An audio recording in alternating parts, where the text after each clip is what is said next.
સ્વામિનારાયણ સંપ્રદાયના સાધુઓ દ્વારા જે ટિપ્પણી કરવામાં આવી છે તેને લઈને કબરાવ ખાતે મોગલધામના ચારણ ઋષિ બાપુ દ્વારા અનશન શરૂ કરવામાં આવ્યું છે। આજે અનશનનો બીજો દિવસ છે।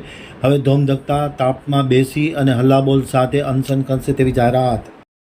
હવે જે ભચાઉ આમતક ન્યૂઝ બ્યુરોનો એક વિસ્તૃત અહેવાલ। કબરાવ મોગલધામના ચારણ ઋષિ બાપુ અનશન પર ઉતર્યા છે। સ્વામિનારાયણ સંપ્રદાયના સાધુઓના બફાટ સામે કબરાવ મોગલધામના ચારણ ઋષિ બાપુએ ઉગ્ર રોષ વ્યક્ત કર્યો છે। આજે બીજા દિવસે પણ મોગલધામ ખાતે ચારણ ઋષિ બાપુએ અનશન ચાલુ રાખ્યા છે। મોગલધામમાં ચારણ ઋષિ બાપુએ દેશભરના સાધુ સંતોને ભેગા થવા આહવાન કર્યું છે।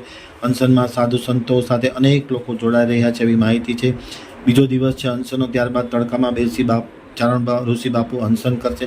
અનશન બાદ ભુજ સ્વામિનારાયણ મંદિરમાં હલ્લાબોલ કરવાના છે। ચારણ ઋષિ બાપુની માંગ છે કે બફાટ કરનારા સાધુઓને જેલ ભેગા કરવામાં આવે, સનાતન વિરુદ્ધ લખાયેલા પુસ્તકોનો નાશ કરવામાં આવે। ઋષિ બાપુએ કહ્યું છે કે હવે સહન થતું નથી અને સાથે મળીને આ બાબતે યોગ્ય કરવાનો અને હલ્લાબોલ કરવાનો નિર્ણય આવી ગયો છે। કાયદો અને વ્યવસ્થા જાળવવા માટે તેઓ શાંત બેઠા છે।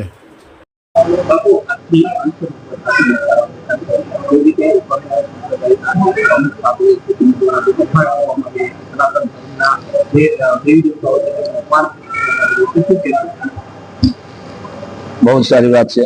पहला तो आपने महामणिधर मोगल ની જય બોલાવી અને સનાતન ધર્મની જય બોલાવી।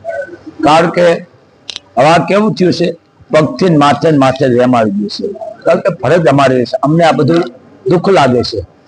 કારણ કે એ અમારા ભેળા જ છે। હું પહેલા કીધું ને અત્યારે કહું છું, એ અમારા ભેળા જ છે અને એને નોખું પાડવું હોય તો કાંઈ વાંધો નહીં, ભલે નોખું પાડે, અમને કાંઈ વાંધો, પણ એ દીકરા જ છે, ધર્મના ભેળા જ છે સનાતનમાં। કે દુઃખ એટલું લાગે છે કે જે જ્યાં સંતો લખી ગયા એ જંગલના કંદમૂળ ખાધા, ઝાડવાના પાંદ ખાધા છે, અને આ જે ગ્રંથ લખી ગયા છે જે આને કરોડો વર્ષો થઈ ગયા છે, અને આજકાલને એની નાની લીટી મોટી લીટી કરવા માંગતા હોય તો અમારી ફરજ છે બહાર આવવું પડે ને કહેવું પડે। તો હું તો એટલું કહું છું કે જે ધર્મનો સનાતન ધર્મનો વિરોધ કરે ને, માં એને રાક્ષસ કહે છે। શું કહે છે? રાક્ષસ। કારણ કે એને ખબર નથી એમ સનાતન ધર્મમાં બધાને રહેવું પડે। આજ હું હોય તો ભલે, બીજા હોય તો ભલે, પણ સનાતન ધર્મને મોટી હાનિ લાગી। બીજી વાત કે અખિલ બ્રહ્માંડનો માલિક ભગવાન કૃષ્ણ, 18 વર્ણનો બાપ બધાયનો, આજે અમારી જગદંબાએ ભગવાન આ બધાને અપમાન કર્યા છે।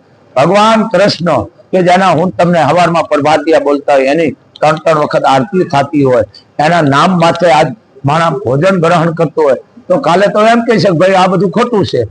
એને લઈને અમને જેને કહેવાય કે પીડા ઉપડી છે મોટી, જેને રહેવાતું નથી, કારણ કે બોલવાની અમારી મર્યાદા છે અહીંયા।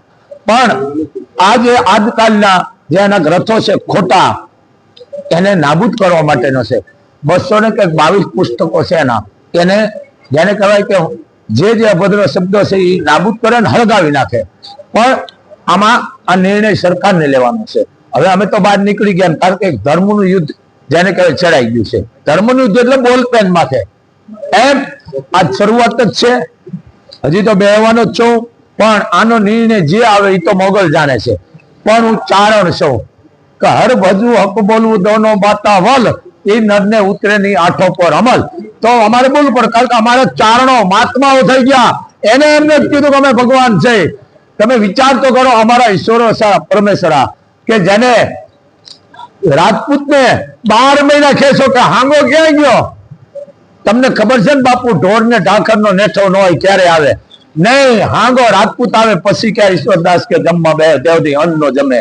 અને 12 મહિને પણ હાંગાને ધાબળા હદુકો ખેંચી લીધો। આ ચારણની તાકાત છે। એને પણ એમ ન કીધું હું ભગવાન છું। આ ચારણો અમે, જેને કહેવાય ભગવાન કૃષ્ણના વાઘા, જે સાયદુલ્લા ઈડર સ્ટેટની માલકોર બેઠા હતા, આ આમ કરીને ઓલવી નાખ્યા હતા, એની શંકા થઈ હતી કે આનું કારણ કે દ્વારકાધીશના વાઘા હળગ્યા છે અને ઓલવી નાખ્યા, છતાં એનું પરિણામ લીધું હતું કે પ્રૂફ કરો, જોયું તો કે અહીંયા તો ખુદ કે સાયદુલ્લા આવ્યા હતા, કે તો એને એમ જ કીધું ભગવાન, કારણ કે એને પણ ભગવાન કૃષ્ણની જ સેવા કરી છે। એ અમે ચારણો છે, અમે ચારણો સત્ય કહેવા વાળા છે। પણ આ સનાતન ધર્મને એક મોટા મોટો ધબ્બો લાગી ગયો, લગાડી દીધો છે। પણ આ આજકાલની પ્રજા ભૂલી જશે તો ભગવાન છે જ નહીં। કૃષ્ણ, આ કૃષ્ણ લઈને મને પીડા ઉપડી છે। ભગવાન વિષ્ણુ બધાનું અપમાન કર્યું, મને મગજમાં તો આ રહેવાતું નતું, પણ જયારે અખિલ બ્રહ્માંડના માલિકનું જયારે અપમાન કર્યું ને, ત્યારે મારાથી નથી રહેવાનું, અને આ ધર્મ યુદ્ધ ઉપાડ્યું છે। અને આમાં કચ્છ કાઠિયાવાડ ગુજરાતના સંતો પણ એ બધા આમાં સામેલ જ છે. પણ સંતોને આદેશ હું ન કરું, એને મોગલ કે હું ન કરી શકું, હું સંતો ભેળો છું, પણ બધાને એક બાપુનો અવાજ છે કે બાપ હવે આગળ આવો અને આ સનાતન ધર્મ આપણો નષ્ટ થઈ જાય છે. કારણ કે આપણે ત્યાં સુધી વાયેલી પેઢી કોઈ યાદ નહીં કરે, ભૂલી જાય છે. એમ અખિલ બ્રહ્માંડનો માલિક ભગવાન કૃષ્ણને એમ કે અહીંયા નથી તો પછી આપણા માટે મોટી શરમ જેને ઘટના જ કરું, હું એને ઘટના કહું છું, આ ઘટના છે. તો હવે